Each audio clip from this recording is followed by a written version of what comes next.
স্টেশনে তোলাবাজির অভিযোগ উঠে আসছে। কেন না স্টেশনের শৌচালয় ব্যবহার করতে গেলে টাকা দাবি করা হচ্ছে। দেখুন, তুমি টাকা নিতে পারো না, নিয়েছো তো, প্রত্যেকের থেকে নিচ্ছ,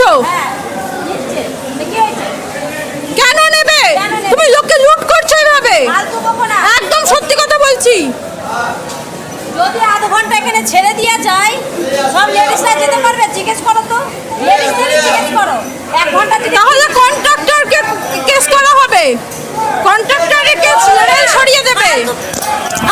একদম সরাবে না, তোমার ইয়ে আছে, একদম গায়ে হাত দেবে না। এই যে মারছে মারছে, দেখুন মারছে, গায়ে হাত তুলছে, দেখেনি? রেল তোমাকে তো স্টেশন মাস্টার এসে বারণ করে দিয়ে গেছে না? দেখো,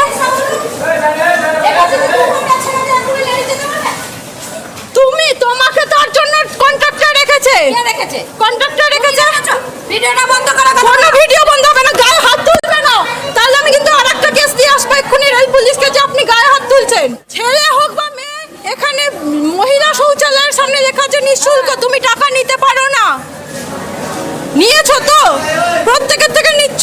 আরো বিস্তারিত সোমনাথ আমাদের জানাবে। সোমনাথ, টাকা তো নেওয়া যায় না, কেন টাকা নিচ্ছিলেন তিনি? দেখো, তারই প্রতিবাদ করেছিল শক্তিরূপা সাধুখা বলে ওই ভদ্রেশ্বরের বাসিন্দা। তিনি ওখানে শৌচালয় ব্যবহারের জন্য যখন গেছিলেন তখন তারই প্রতিবাদ করে তিনি ভিডিও করেছিলেন যে পয়সা নেওয়া যায় না, তা কেন পয়সা নেওয়া হচ্ছে, সেই প্রতিবাদই তার উপরে চড়াও হয় এবং তাকে কিনচে দেওয়া হয়, ফোন কেড়ে নেওয়ার চেষ্টা করা হয়। তারপরেই সে ওখান থেকে লিখিত অভিযোগ রেল আধিকারিকদের লিখিত অভিযোগ জানায়। লিখিত অভিযোগ জানানোর পরেই তারপর রেলের কর্তৃপক্ষ, রেলের তরফে ওনাকে জানানো হয় যে যারা এরকম করেছে, যে কন্ট্রাক্টর, তাকে 25,000 টাকা জরিমানা করা হয়েছে এবং তাকে আইনত ব্যবস্থা নেওয়া হবে। সোনিয়া, বেশ, গায়ে হাত তুলবে না, তাহলে আমি কিন্তু তরুণীর মোবাইল করার চেষ্টাও করা হয় এবং এই তরুণী অভিযোগ জানায় 25,000 টাকা জরিমানা করা হয়েছে। শৌচালয়ের দায়িত্বে থাকা ঠিকাদারের জরিমানা হয়েছে 25,000 টাকা। থেকে নিচ্ছ, কেন নেবে? তুমি লোককে লুট করছো এভাবে, একদম সত্যি কথা বলছি। যদি আধ ঘন্টা এখানে ছেড়ে দিয়ে যায়, সব লেডিসরা যেতে পারবে? জিজ্ঞেস করো তো, লেডিসদেরই জিজ্ঞেস করো। 1 ঘন্টা তাহলে কন্ট্রাক্টরকে কেস করা হবে, কন্ট্রাক্টরের কেস সরিয়ে দেবে। একদম সরাবে না, তোমার ইয়ে আছে, একদম গায়ে হাত দেবে না।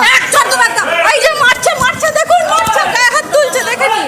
রেল তোমাকে তো স্টেশন মাস্টার এসে বারণ করে দিয়ে গেছে না? দেখো,